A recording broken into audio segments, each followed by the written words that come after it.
the Outlet with Kei-Touch here with Ric Chill, Chilla Sports. And, I'm just really excited that we're going to get a chance to talk about the big game coming up on Sunday.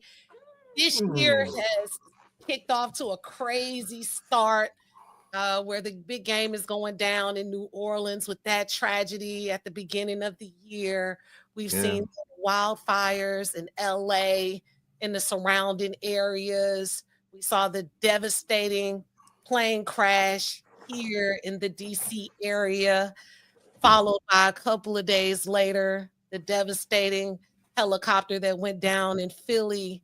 A lot of people in the area are feeling the new administration, the changes, the government. So it's really cool to take a break from all of that. Yeah, let's breathe. Let's breathe. Inhale.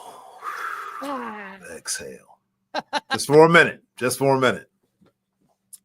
And talk about sports. And Rick, one thing that I love about sports is that it brings people together, even if they, have a difference of opinion, but it brings people together, complete strangers. And it's just a beautiful thing. And we need that in our country, in the world right now. So let's talk about the big game. Yes, it all goes down Sunday. Okay. You know what? You're a little too excited. Can I have a moment of silence, please? Just a moment, because you see behind me, you see the backdrop behind me. Okay. And we're talking about the big game and the team that happens to be there for my conference and my division beat my team for the chance to go to the big game. So just bow your head. That's all I wanted. All right. And, I was going to get to the Commanders, the Washington Commanders, but let's bring them to the front and center for Ric Chill. Chilla Sports here with me today. The Commanders had a wonderful, unexpectedly wonderful season. 12-5. Yes. Last season, they were 4-13. Why are you bringing up old stuff? No, but I mean, I know the turnaround. The turnarounds are amazing. It's been amazing.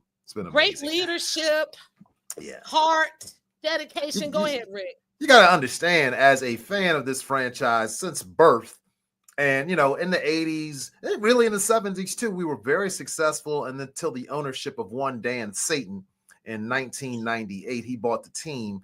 And at first, because he was a fan, we all thought, okay, this guy's going to get it done. He's going to make things happen. And you just saw as the years went on and progressed that he was the worst owner in sports. That's not up for debate. In all of professional sports, he was the worst. And so we had to suffer through that for 23 years. And then to watch after he's forced to sell the team because of his just misdeeds, trying to cheat his partners and all types of deviant behavior, you see him leave. You bring a new owner in here, new leadership in the front office, on the field with the head coach, a draft, and one very, very special player.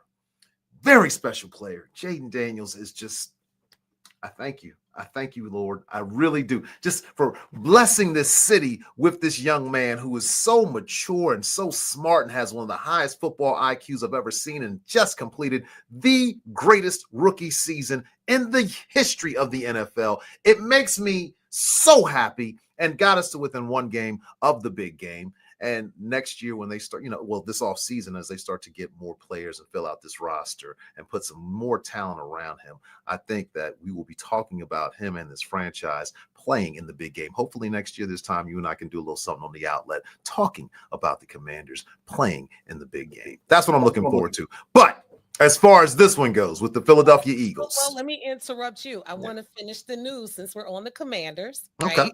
Right? All right. Just this past week, what we find out about RFK Stadium. Oh, I mean, maybe that. Did you see? Are you talking about the layout? The new drawing? Not the drawing. It's like a video. How long DC will own it? 99 years. Yeah, I mean, that's it is pretty what incredible. That's pretty incredible. And my belief is that the DC area, and it would be great if it's inside of DC, the stadium, and having a stadium that's accessible, really accessible to the metro, really accessible, and then the city can actually host a big game and host some other things. That would be I'd like to see it. I'd that'd like be to see it. for the city. So that's why I'm excited about it. I think the stadium, they deserve a proper stadium. You have teams that don't have much potential that have much better stadiums at this time. Look, the old owner, Jack Can't Cook, he threw up that Tinker Toy thing in Landover because he knew his time was probably short on this earth. So that stadium got thrown up quickly, and we've seen it's a disaster. It's the worst stadium in the league. It is.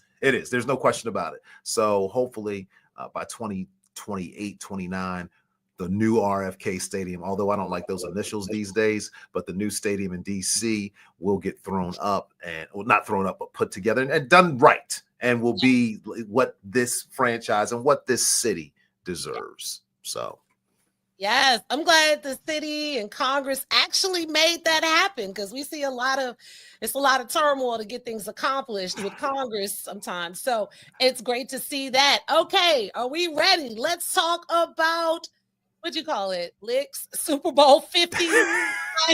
That's what it is. I mean, if you look at it, Roman numerals, it's LIX, which is 50, and then the IX is 9. It's 59. They call it LIX. So let's go.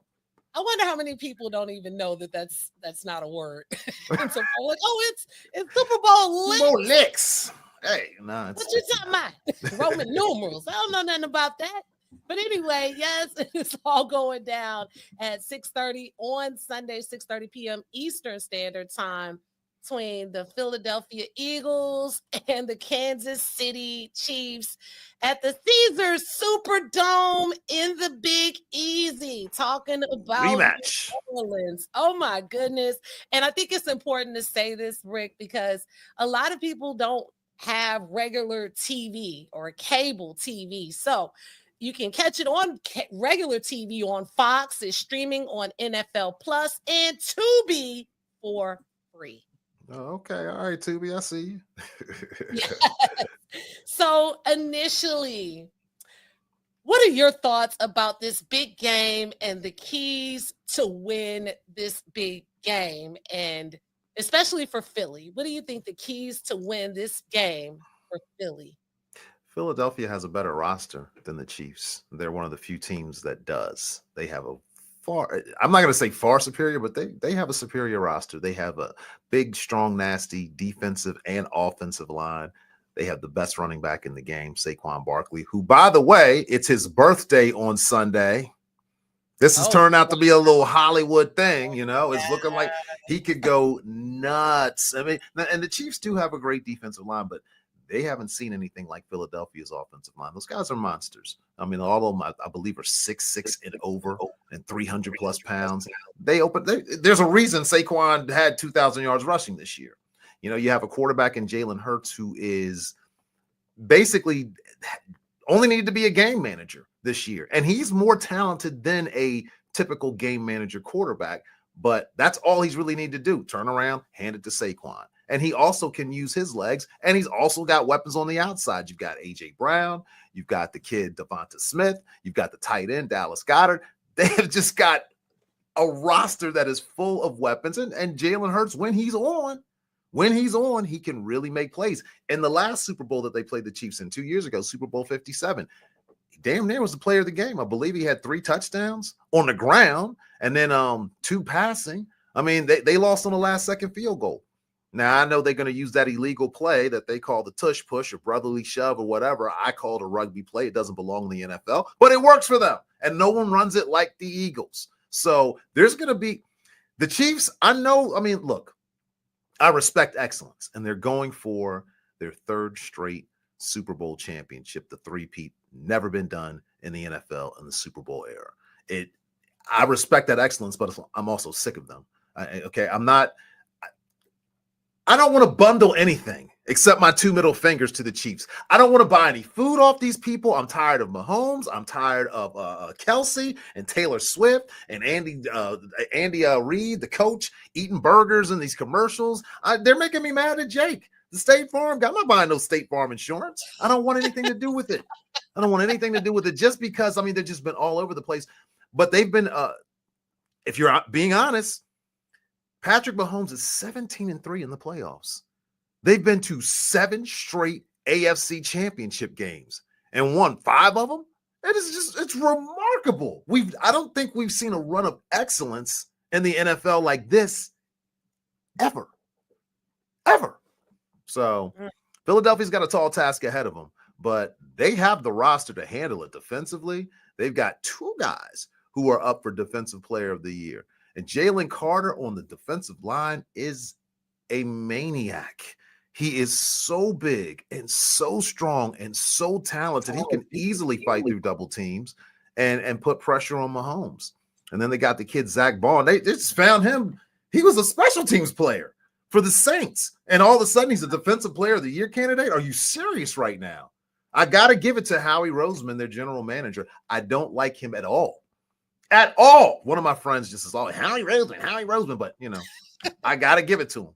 He has put together this incredible roster, and they are formidable opponents for the Kansas City Chiefs.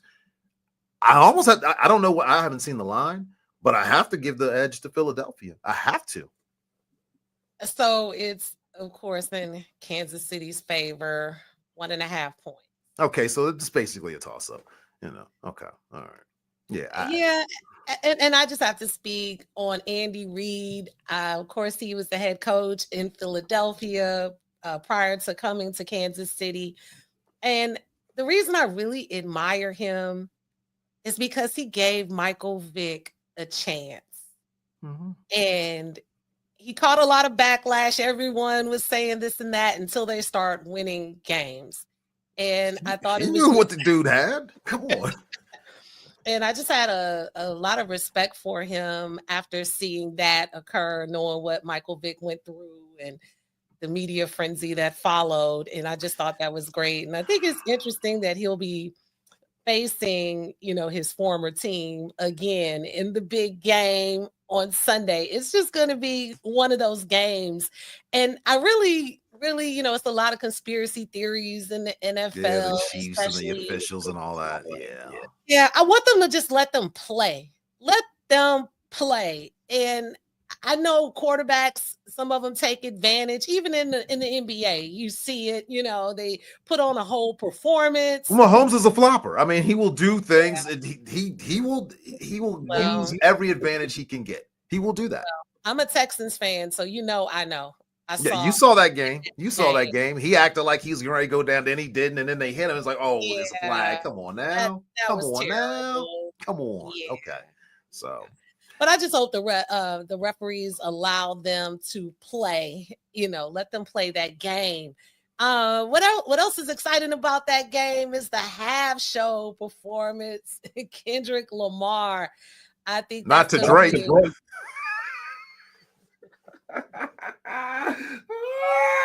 Hold on. Let me just say this. Oh, How do you go from being like Drake was on top of the world this time last year, and a year later, Kendrick makes him irrelevant in that rap battle, makes him completely irrelevant, destroys him, then wins record of the year for a diss record at the Grammys. Never heard of something like that. And then we'll be hosting the Super Bowl halftime show. He will be the featured performer. And it's, everyone's going to be like, they not like us. Oh, Drake. I almost feel sorry for him. Almost. Well, he woke up the boogeyman, Yeah. That man told him on the Heart Part 4, don't lie about me. I won't tell the truth about you. So. So that's going to be a great halftime show. The national anthem will be sung by John Batiste, who is from New Orleans. And then Lettucey will perform Lift Every Voice and Sing. Not all the verses, really? Not all the verses. There's about 40 of them. Stop, Rick. It's going to be a great show. Yes, oh, my goodness. Oh, yeah. In New Orleans, Louisiana, it's all going down. That's going to be great. Where are you going to watch the game at? I don't know yet. I'm thinking maybe at the crib. I took off work for certain. I did that because I forgot. I was, ooh, hold up. I work on Sundays. No, get off. So I don't know. I might watch at the crib, might go with the folks. Just find some place. I'll find some place though. I'll be watching. Look, the job is this, okay? The eyes of America, and don't get it twisted. I hate you, Philadelphia Eagles. You're in my division. I hate you, the Cowboys, the Giants, all equally. I hate you. But I'm putting this aside for 3 hours on Sunday. All right? For 3 hours, I'll be reluctantly pulling for you only because it's the Chiefs. You have one job, Philadelphia. One job. You know what it is? Do the job. That's it. You said that is it. That is it. Yes, look, it's all in with Kei-Touch, man. Ric Chill, the Chiller Sports, gave us his take on the big game and the Washington Commanders. Thank you so much for all of that, Ric. Absolutely. And if you want to follow me, you can check me out on Blue Sky and Instagram at Only One Chiller. That's the word only, the number one, the word chiller. And I'm on Facebook at Ric Chill. There's still no K in Rick. Hey, and shout out to the Houston, Texans for a wonderful season. They'll come back strong next season, and I'm just really excited about. Maybe it'll be the Commanders and the Texans. Who knows? That would be dope. You know, it's a couple of matchups I wouldn't mind seeing in the big game. I would love to see the Commanders and the Ravens. The battle of the Beltway. I would love to see a Texas showdown with Dallas and Houston. I wouldn't. I want nothing to do with that. Nothing to do with that. Just because you hate the Cowboys. Yes. Just because. It's that easy, that simple. You nailed it. All right, Ric. Look, it's all in with Kei-Touch, man. Thanks so much, Ric. I appreciate it. Thanks for having me, Kei-Touch.